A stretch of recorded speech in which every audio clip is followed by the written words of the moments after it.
kita nak tanya lah. Saya menzahirkan perkara ini, bukanlah saya benci, bukanlah saya. Jadi ada orang bertanya, Datuk, ini asyik balon apa Tan Sri Perdana Menteri je. Saya kata bukan saya balon, saya menzahirkan pandangan supaya rakyat faham. Tan Sri Perdana Menteri mengadakan lawatan. Macam saya katakan semalam, adanya lane hijau nak diwujudkan. Artinya kawasan itu, kalau siapa datang dari Indonesia yang bebas, tu saya tak payah dicek, tak payah dikarantin. Right. Now, Yang Amat Berhormat Tan Sri Perdana Menteri pergi ke Jakarta 4 hari lepas. Okey? Dia pergi ke Jakarta, pergi dengan entourage-nya. Pergi dengan anggota keluarga, kerabat dan sebagainya, termasuk isteri. Puan Sri Noraini. Persoalan kita, apakah Tan Sri Perdana Menteri melakukan kuarantin di rumah? Apakah isteri beliau melakukan kuarantin di rumah?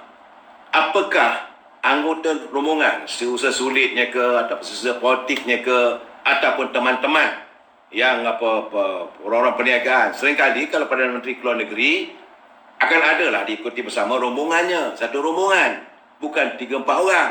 Mungkin ramai, mungkin pergi lebih awal. Tunggu nak sambut Perdana Menteri. Jadi nak memperlihat, nak menggambarkan bahawa Perdana Menteri mendapat sokongan ramai. Di persoalan dia, apakah di kuarantin setelah dia balik daripada Jakarta? Apakah mereka balik daripada Jakarta itu, rombongan itu, di kuarantin? Saya melihat yang pasti ada adalah Menteri Luar, Datuk Seri Syamuddin. Beliau tak terkecuali daripada hukuman ataupun perintah SOP-nya mesti kuarantin 14 hari. Sebab dia pergi awal. Dia berjumpa dengan kawan tepat dia ataupun rakan sekerjanya Menteri Luar Indonesia. Mungkin dia tinggal kat hotel. Apakah disahkan? Okey, dia buat swab test. Tapi apakah dipastikan tidak ada jangkitan COVID? Jadi sepatutnya dia balik, mesti ada kuarantin. Mesti ada saringan yang untuk supaya tidak berjangkit kalau ada jangkitan. Jadi kalau menteri boleh, rakyat tak boleh.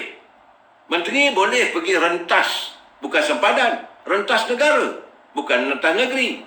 Okeylah, kita terimalah Perdana Menteri. Jadi menteri, anggota rombongan, rentas negara, balik rentas negara, tak ada kuarantin. Ini persoalan. Saya cakap terus terang, kalau saya nampak ada gambar menteri luar berada di ini, kita akan persoalkan. Dan jika beliau melanggar, maka sewajarnya diambil tindakan. Jangan lupa itu hari dia menteri dia Takiri. Dia pergi ke Turki. Dia balik dan tidak melakukan kuarantin. Heboh di parlimen. Begitu juga sekarang ni Menteri Luar. Kata darurat, tapi kesana ke sini. Bila ada darurat, maka tak bolehlah perintah kesana kamu, ke sini kamu. Soal kamu nak berbincang dan sebagainya, okey, tak ada masalah. Tapi apakah dipatuhi SOP yang diwujudkan? Kalau tidak, tak usah wujudkan SOP. Mudir powerful, Agung pun tak berani halang dia. Saya sekali-sekali saya tak boleh kata begitulah. Sebab bagi saya, no one is above the law. Prinsip saya dalam kita negara hukum. Negara hukum tidak ada sesiapa pun mengatasi undang-undang. Ini pagi tadi juga saya terima satu persoalan. Satu persoalan saya tengok ada seorang menteri. Menteri dalam klaim dia ada dalam wall saya. Menteri ini bercuti. Tak tahulah dalam negeri ke luar negeri. Tapi tuntutannya sejumlah RM103,000. Saya kata astagfirullahalazim. Di saat rakyat mengikat perut, rakyat susah dengan barang nak dapat, duit daripada EPF tak dapat, Morotim tak dapat, menteri bercuti, kerajaan bayar RM103,000. Kalau 70 menteri bercuti, kali dengan RM103,000, artinya 7 juta. Ni, what type of minister you are? Tak malu ke kelip? Saya rasa mungkin pegawai yang menguruskan benda begitu di Kementerian Kewangan, dia pun marah. Dia kata, wah sedap-sedap menteri ni. Dia RM103,000 ada dalam wall saya. Saya terkejut. Dia kata, malam saya bercakap. Jadi kalau itulah natijahnya, padan pun mereka tak nak keluar. Dan tarik handbrake. Sebab menteri ini datang daripada UMNO. Ini saya cakap terus terang. Kita leadership by example. Sepatutnya gaji dipotong. Pak Jokowi, anak beranak dia tak ada seorang pun buat berniaga. Jual goreng pisang tepi jalan. Perdana Menteri New Zealand, kalau ada counterpart ataupun Perdana Menteri datang melawat ke negara dia, dia sendiri jadi driver, tak payah supir. Dia pergi ambil dekat airport.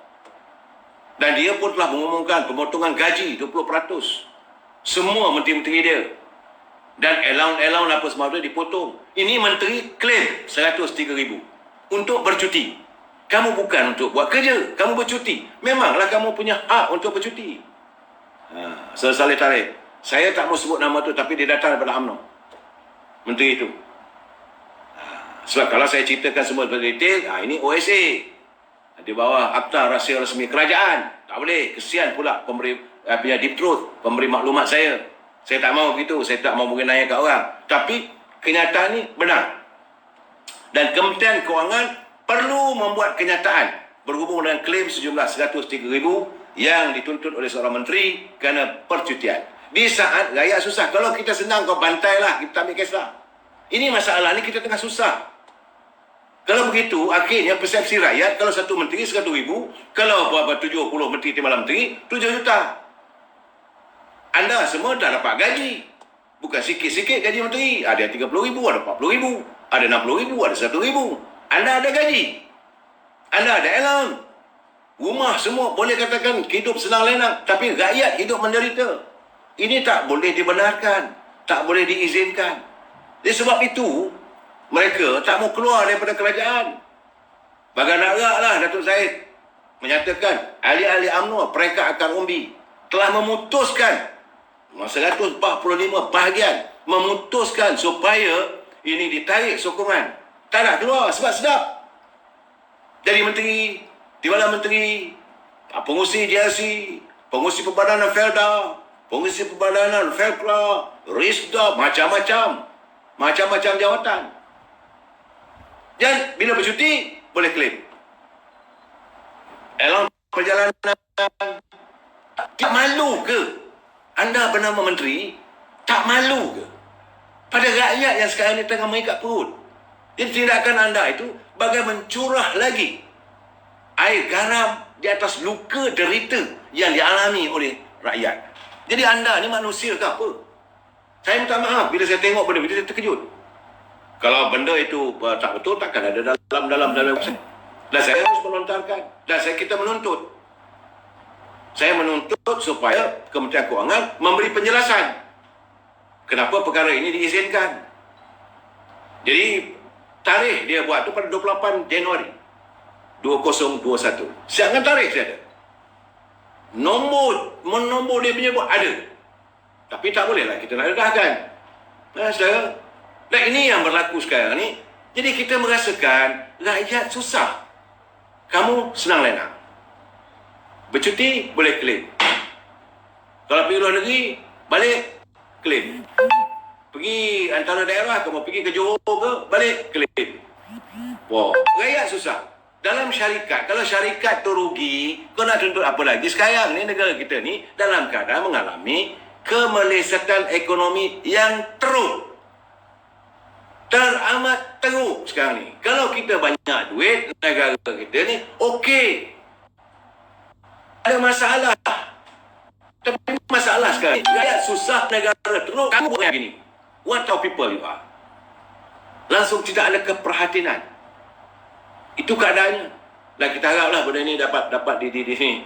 Saya tak mau memanjangkan isu ini, tetapi saya menzahirkan keperhatian saya, perangai menteri, kerana itulah mereka rasa enak duduk dalam kementerian sebagai menteri. Nah,